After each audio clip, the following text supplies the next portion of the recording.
हम लोग यही मांग कर रहे हैं कि आप पहले एनटीपीसी का रिजल्ट जारी कीजिए और उसका वेटिंग लिस्ट भी जारी कीजिए। उसके बाद आप ग्रुप डी का रिजल्ट जारी कीजिए और उसका भी वेटिंग लिस्ट जारी कीजिए, ताकि सीटें खाली ना रहे। और जितने सीटों पे आपने वैकेंसी निकाली उतने सीटों पे बहाली को पूरा कीजिए। हम लोग ये मांग कर रहे हैं ताकि देश के युवा सीट खाली रहते हुए बेरोजगार न रहे।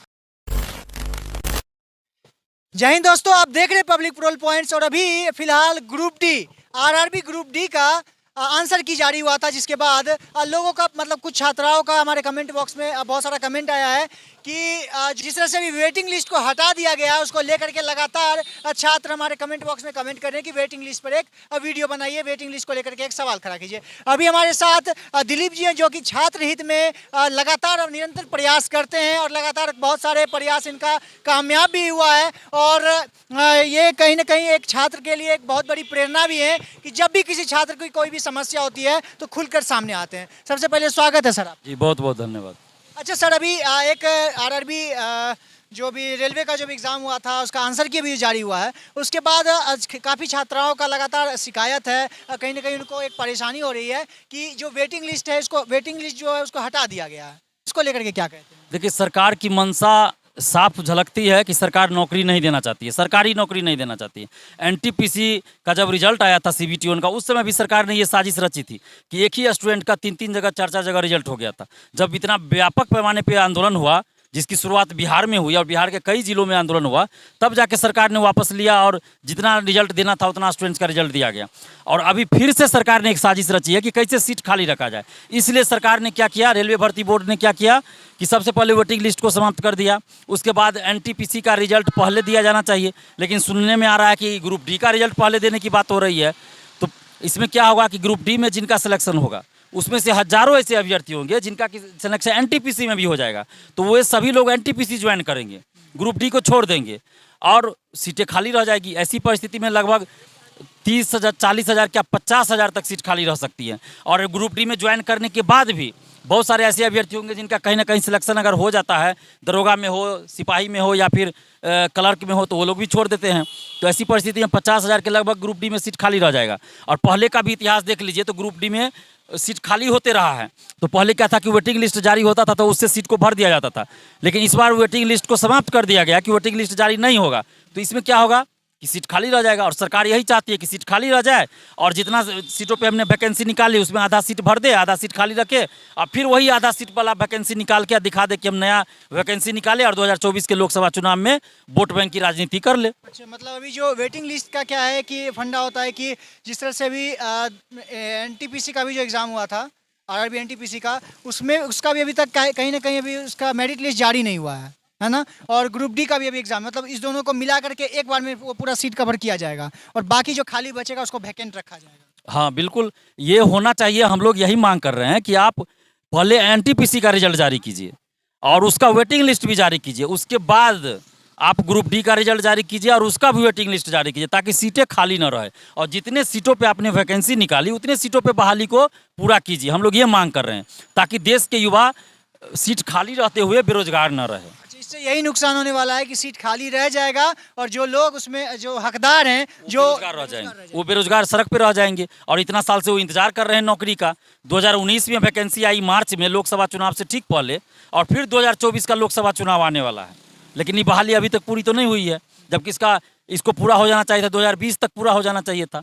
लेकिन 21 गया, 22 भी अब जा रहा है, अभी तक तो पूरा नहीं हुआ। मतलब कहीं ना कहीं इसको मिला करके एक बार रिजल्ट जारी किया जाएगा और जो सीट बचेगी फिर उसको अगले इलेक्शन में वैकेंसी। बिल्कुल बिल्कुल, यही सरकार की मंशा यही है कि किसी भी तरीके से सीट को खाली रखो। मतलब सीट खाली, इसको जो भी एक स्टूडेंट का जो कहीं एक उनका रोजगार का हक है उसको लोग, उसको जो सरकार है उसको अपने अगले इलेक्शन के लिए यूज करना चाह रही है। बिल्कुल, बिहार में भी बिहार सरकार, नीतीश सरकार वही करती है, केंद्र में मोदी सरकार भी वही कर रही है।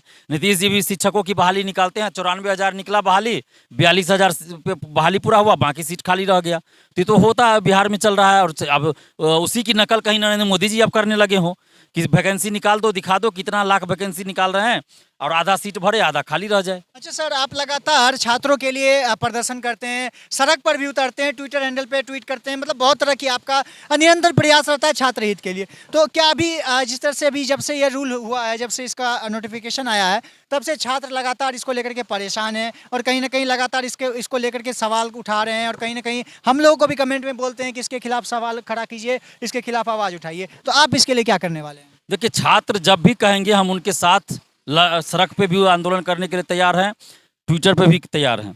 अब छात्रों को ये सोचना है कि वो क्या चाहते हैं। अगर छात्र कहेंगे कि वेटिंग लिस्ट के लिए और पहले एनटीपीसी का रिजल्ट जारी हो, इसके डिमांड को लेकर अगर आंदोलन सड़क पे करें तो हम तैयार हैं।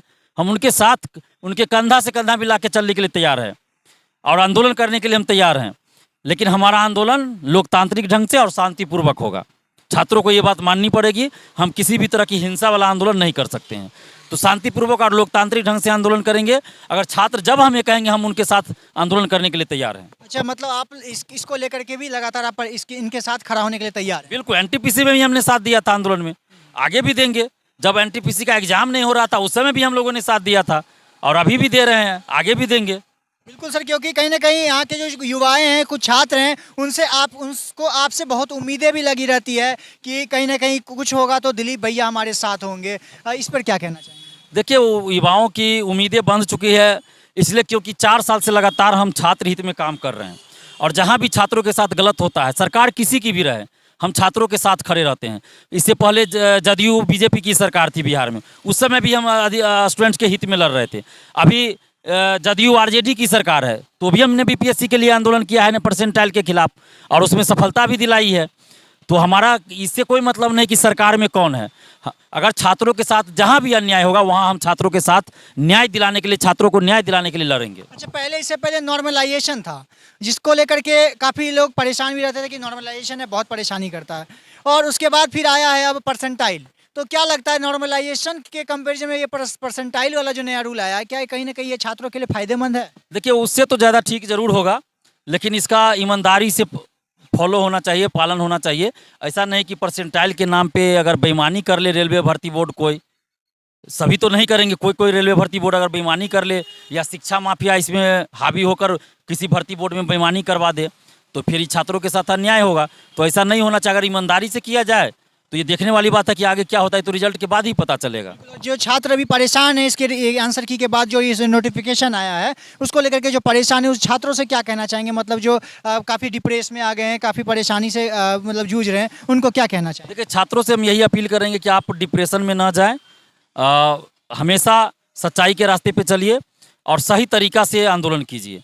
और आप सोशल साइट्स पे अभी आवाज़ उठाइए, जो भी आपका डिमांड है सोशल साइट्स पे अभी आवाज़ उठाइए। जब आपको लगे कि सरकार उससे नहीं सुनी तो सड़क पे भी उतर के शांतिपूर्वक आंदोलन कीजिए, लोकतांत्रिक ढंग से आंदोलन कीजिए। हमेशा हम ये कर रहे हैं, सरकारी संपत्तियों को किसी भी तरह से नुकसान न पहुँचाए और शांतिपूर्वक ढंग से आंदोलन करें, लोकतांत्रिक ढंग से आंदोलन करें। चलिए, बहुत बहुत धन्यवाद भैया। देख सकते थे अभी हमारे साथ दिलीप भैया थे जो कि लगातार छात्रों के लिए अपनी आवाज़ को बुलंद करते हैं और छात्रों की आवाज़ बनकर हमेशा सामने खड़े होते हैं और कहीं ना कहीं सड़क पर उतर करके भी इसके खिलाफ प्रदर्शन करते हैं। और आपको बता दूं, अभी जो ग्रुप डी है, आरआरबी ग्रुप डी, उसका परसेंटाइल को लेकर के भी सवाल उठा था और कहीं ना कहीं अब जो है वेटिंग लिस्ट जो ख़त्म कर दिया गया है इसको लेकर के भी काफ़ी छात्र परेशान हैं। और उसके लेकर के हम लगातार अभी जो हमारे वीडियो आई थी अभी स्टूडेंट के रिगार्डिंग, तो उसको लेकर के कुछ लोगों ने कमेंट किया था कि इसके खिलाफ आप एक आवाज़ उठाइए, इस पे एक वीडियो बनवाइए। तो हम दिलीप भैया से मिल लिए और उनसे जानकारी भी ले लिए कि ऐसा क्या है, इसमें क्या समस्या और क्या करनी चाहिए। आपको हमारा ये प्रयास कैसा लगा ये हमारे कमेंट बॉक्स में ज़रूर बताएं। और भी आपको कुछ जानकारी चाहिए हो और भी कुछ अपडेट्स आपको चाहिए हो तो हमारे कमेंट बॉक्स में वो भी ज़रूर बताएं। अभी चाहूँगा इजाज़त, तब तक के लिए जय हिंद।